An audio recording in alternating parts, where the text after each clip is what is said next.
Assalamualaikum warahmatullahi wabarakatuh. Salam perubahan, salam kedaulatan rakyat, salam bahagia bebas narkoba.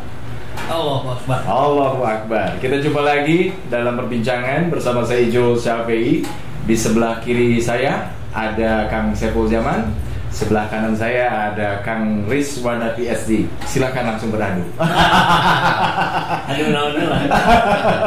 Adu argumentasi, adu perpikiran. Tentunya ini harapannya bisa menjadi insight buat kita semua atas persoalan yang kita alami tentu saja sebagai rakyat Indonesia. Nah, memang ada kebijakan yang itu bisa langsung diterima oleh masyarakat, tapi ada juga kebijakan-kebijakan yang dikeluarkan oleh pemerintah. Ini menjadi pro dan kontra.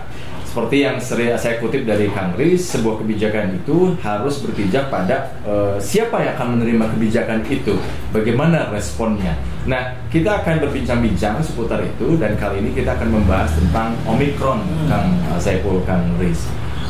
Seperti kita ketahui, ini Indonesia diprediksi akan memasuki gelombang ketiga COVID-19 untuk varian Omikron.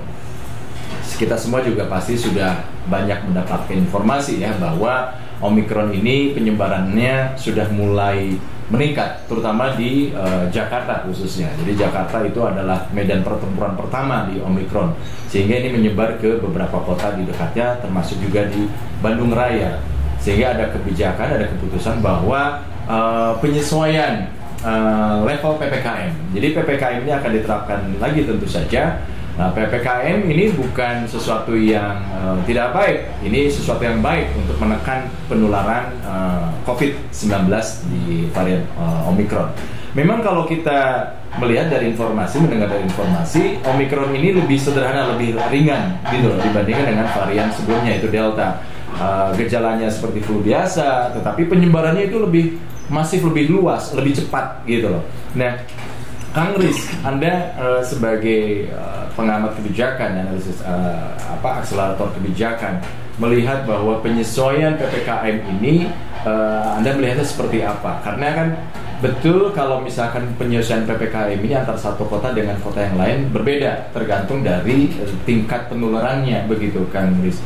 Tetapi apakah ini akan efektif gitu? Seberapa efektif tepatnya seperti itu? Ya, dari sudut pandang kebijakan publik, memang kan ada unsur dinamika ya. Nah, artinya sebuah kebijakan memang harus dinamis. Itu kenapa kemudian dibuat peringkat, dibuat penyesuaian, dibuat level. Karena memang case by case atau kasus yang terjadi di kewilayahan tertentu tidak sama dengan kewilayahan lainnya. Dari sisi itu ya kita harus applause lah untuk pemerintah bahwa ada knowledge di situ. Nah, hanya kemudian catatan kritisnya adalah bagaimana edukasi kesehatan ini sampai. Saya melihat begini loh, ada beberapa langkah yang memang menurut saya sih kurang efektif gitu ya. Dalam hal ini, apakah orang sudah paham apa sih social distancing itu sebetulnya? Misalnya, kok Car Free Day nggak boleh, sedangkan kemudian di beberapa wilayah tertentu itu kerumunan pasar boleh. Nah, apa bedanya gitu kan? Kan kemudian ini yang menimbulkan gap informasi nih, gap edukasi, gap pemahaman orang terhadap antisipasi pemerintah dalam hal penanganan COVID-19 di Indonesia. Iya. Jadi kita juga bisa membaca, mendengar, melihat bahwa ada beberapa kasus kerumunan yang terjadi. Salah satu tempat hiburan malam di Jakarta ditutup. Belum lama ada konser musik, kalau tidak salah daerah Subang ya, Kang Saiful ya, berkerumun masa sebegitu banyak gitu loh. Artinya kebijakan ini akan menjadi percuma gitu loh, ketika masyarakat sendiri betul tadi tidak begitu memahami, atau justru sebenarnya sudah paham ya, tapi nggak percaya gitu ada COVID gitu. Kang Saiful gimana nih Kang Saiful? Ini mengkritisi apa yang dilakukan oleh pemerintah, kebijakan maksud saya. Ya, rakyat saya kira sudah sangat paham, tapi rakyat juga sudah sangat capek, lelah secara psikologis gitu. Ini kok ada lagi nanti sudah Omikron apalagi akhirnya kan menjadi bercandaan di media sosial. Ya. ada yang nemu tuh, ada ban tuh tulisannya Omicron tuh. Wah ini ban ini kayaknya akan menggelinding lebih cepat jelang bulan puasa kan. Iya. Karena melihat fenomena di tahun yang lalu begitu gitu. Di Nataru aman-aman saja, terus jelang mau bulan puasa naik lagi. Tapi oke lah, itu di luar persoalan itu saya kira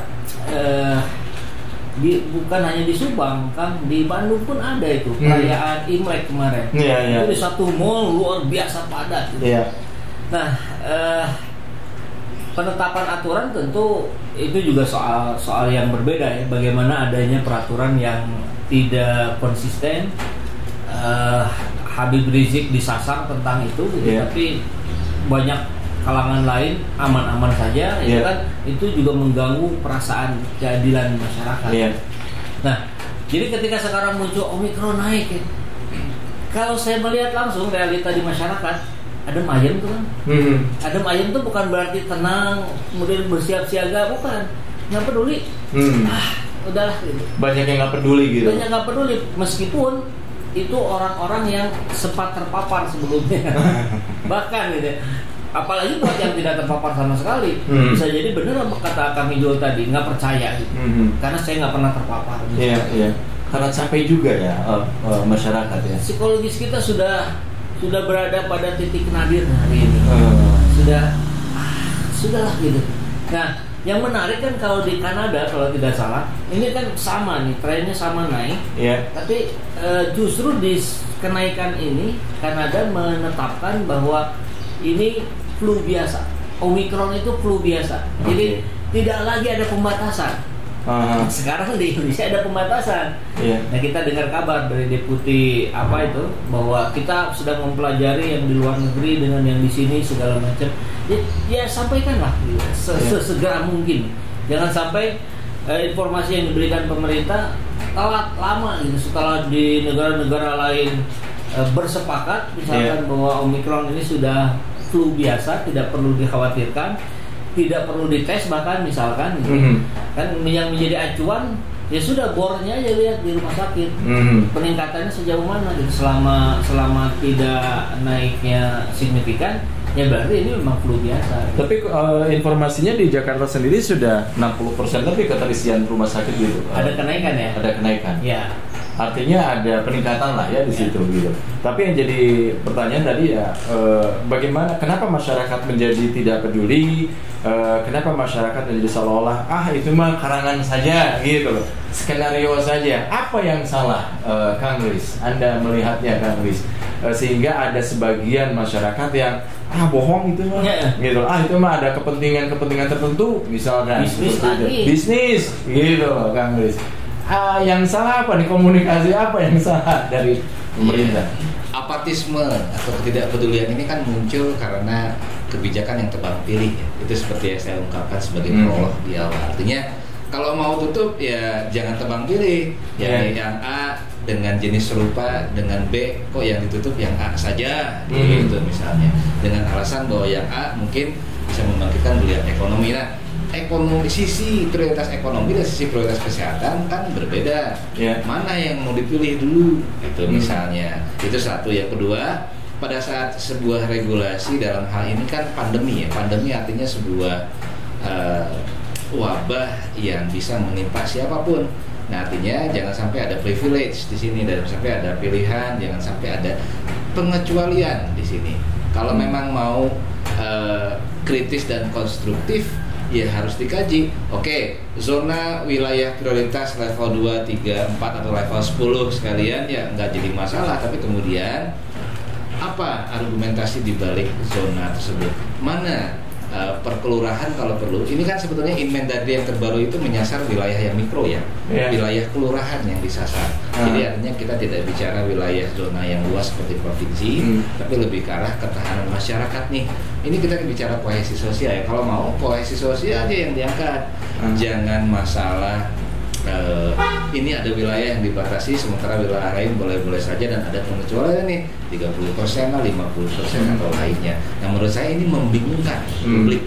Secara gamblang apa yang dimaksud dengan kohesi sosial tadi, Kang Riz? Ya, Kohesi sosial itu sederhananya adalah bisa jadi kita artikan sebagai keeratan elemen-elemen dalam masyarakat, atau bagaimana secara mandiri dan berkelanjutan orang bisa memahami antisipasi dan solusi mencegah penularan COVID ini secara pemahaman. Ini ada secara koersif peraturan loh. Ada kaitannya sama masyarakat jadi capek gitu terhadap COVID ini. Nah, kecapean ini kan karena sifatnya memang semua yes man saja gitu, cuma paham, takut ditegur gitu kan ya, takut disangka tidak peduli, takut kemudian didenda. Nah, harusnya yang investasi yang lebih besar adalah pemahamannya. Kenapa sih kita mau melakukan zona ini? Kenapa harus seperti itu, dan kemudian case by case learningnya atau pembelajaran per kasuistiknya ya diungkap ke atas. Apa karena ada tebang pilih sehingga masyarakat merasa bahwa wah ini mah cuma mengada-ngada saja, atau ada bisnis di balik ini gitu, Kang Saiful?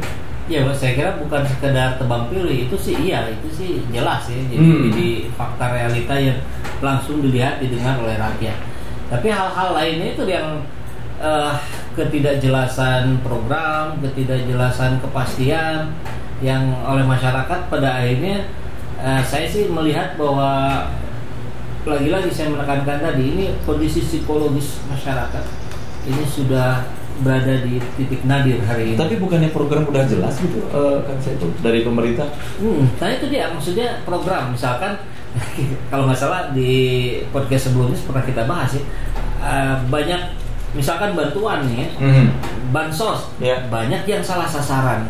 Ada orang kaya dapat, dia pun nerima dengan senang hati. Ada yang sama sekali nggak dapat, terus-terusan nggak dapat. Belum lagi pejabatnya mengkorupsi dana bansos. Itu kan sudah mah ada situasi yang menekan ya, secara ekonomi, secara politik, secara yang lain-lain. Kemudian lihat di depan mata gitu, kok ini malah dikorupsi, kok ini malah diselewengkan. Iya. Apa ya, putus asa. Rakyat hari ini putus asa, dan itu butuh motivasi yang luar biasa dari para influencer, dari tokoh-tokoh, dari ulama, pendeta dan semuanya untuk terus-menerus membangkitkan kembali kepercayaan rakyat kepada negerinya, kepada pemerintahnya. Apakah bisa dibilang bahwa tingkat kepercayaan masyarakat itu mulai menurun, ada degradasi di situ karena adanya tebang pilih, ketidakadilan dan sebagainya, sehingga mereka menjadi tidak percaya terhadap saya sih melihatnya dari riset dan beberapa survei yang dilakukan ya, yang sudah tersebar secara umum juga di media sosial. Tingkat kepercayaan yang cukup besar terhadap pemerintah melihat fakta dan realita yang seperti ini. Tapi ada beberapa survei yang menyebutkan bahwa masyarakat puas terhadap kinerja pemerintahan Jokowi untuk menyelesaikan masalah COVID sendiri. Kang Saiful, apakah itu pesanan? Sebetulnya ketika tadi saya bilang berbasiskan pada data dan survei pun itu tentu akan menjadi pertanyaan lagi ya. Mungkin ini akan jauh lebih tepat dijawab oleh Kang Riz ya, karena buat saya sendiri masih ada pertanyaan kan. Apa itu? Iya tadi mengenai hasil riset dan survei itu, ini gimana sih? Saya sendiri nggak begitu paham sebetulnya. Artinya bahwa ini ada relevansinya dengan survei bahwa rakyat publik puas terhadap kinerja pemerintah menangani COVID, itu dipertanyakan. Itu dipertanyakan kan nanti pertanyaannya menelisik pada teknis. Siapa yang populasinya di mana, sampelnya gimana, cara ngambil sampelnya seperti apa, teknik statistiknya. Itu akan dibahas di edisi berikutnya ya. Nah, Kang Riz, apa memang sebetulnya Kang Riz sendiri melihat kebijakan ini sudah tepat, hanya ada bottleneck-nya di mana lah kira-kira gitu, hambatannya di mana, implementasinya itu terhambat di mana gitu? Ya, di kita ini kan yang pertama ada arogansi intelektual ya. Jadi kalau udah berbasis angka 80%, 90%, 60% itu seolah-olah betul, meskipun belum tentu betul. Karena tingkat kebetulan itu kan sebetulnya apakah si survei tersebut tepat menjawab permasalahan. Satu, yang kedua, bottleneck-nya itu ya akarnya itu adalah bagaimana kita itu bisa melakukan bukan hanya berbasiskan jajak pendapat kehendak mayoritas orang, karena kan sebetulnya siapa dulu nih, betul seperti yang Kang Saiful Jaman bilang, siapa dulu sebetulnya yang memilih di situ atau yang mengidentifikasikan permasalahan di sana. Kebijakan PPKM ini yang dulu itu apa yang menjadi kekurangannya, gitu, sehingga ini bisa menjadi evaluasi untuk PPKM yang nanti akan dijalankan. Mudah-mudahan tidak terjadi ya, gitu. Ya kalau memang ingin PPKM ini kan beralih dari PSBB, sebetulnya incarannya mikronya itu ya. Iya. Nah kalau begitu ya catatannya adalah bahwa ya kalau mau mikro ya mikro. Artinya apa yang nanti harus dilakukan kelurahan, kecamatan, dalam hal ini sasarannya wilayah tertentu, ya apa yang harus mereka lakukan. Kalau perlu ya dibuat juklak khusus. Selama ini udah dilakukan belum ya pelaksanaan khusus? Rasanya ya masih bersifat nasional ya, sehingga kemudian mereka yang ditunjuk sebagai daerah yang disorot gitu ya, itu menjadi bingung juga gitu ya, kurangnya apa nih gitu ya, apakah kurang pakai masker gitu ya, apakah kurang menjaga jarak, atau ya tadi apatis. Nah mana yang disorot, seharusnya kan begitu. Nah makanya survei ya bisa menjadi sebuah arogansi intelektual, cuma sebuah kesombongan angka, mana saat ini dijadikan sebuah hanya sekadar justifikasi pembenaran kinerja, gitu. Padahal inti daripada sebuah riset bukan pembenaran kinerja, tapi ingin mencari apa sebetulnya yang fakta apa yang bisa kita simpulkan di sana dan bagaimana langkah antisipasi solusinya, sebetulnya seperti itu. Bisa dibilang apakah sekarang yang dilakukan oleh pemerintah itu sebut riset atau survei untuk mekomunikasikan kebijakan itu, mengimplementasikan itu belum maksimal gitu. Saya nggak tahu tuh di wilayah yang begitu-begitu. Kami barangkali lebih tahu. Tapi kalau sepengetahuan saya yang dangkal, ya memang kan Indonesia cukup terbelakang dalam konteks pendidikan, riset, penelitian dan sebagainya. Sudah banyak ahli kan? Tapi ahli segala ilmu. Nah, saking banyaknya kuliah dengan beraneka ragam menu ilmu, jadinya tidak kurun ahli tapi segala ilmu. Gelarnya sampai 5 ya.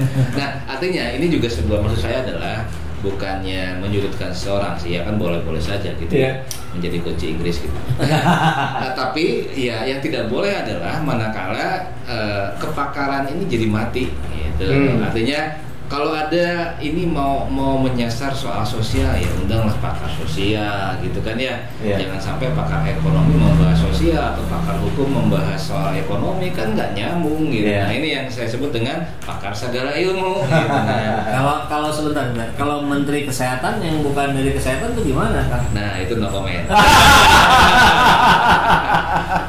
Itu dia. Bahaya di komen. Mungkin harus dipaskan kunci berapa. Ya siap oke. Baik, terima kasih Kang Saiful yang sudah memberikan insight, pandangan dan juga pemikirannya. Ini kebetulan Kang Saiful ini sebagai sosok yang sering menggemakan suara hati rakyat. Apa yang dialami oleh rakyat itu sering disampaikan oleh Kang Saiful di channel Saiful Jaman. Dan tentu saja kita juga mendapatkan insight dari Kang Riswanda PhD.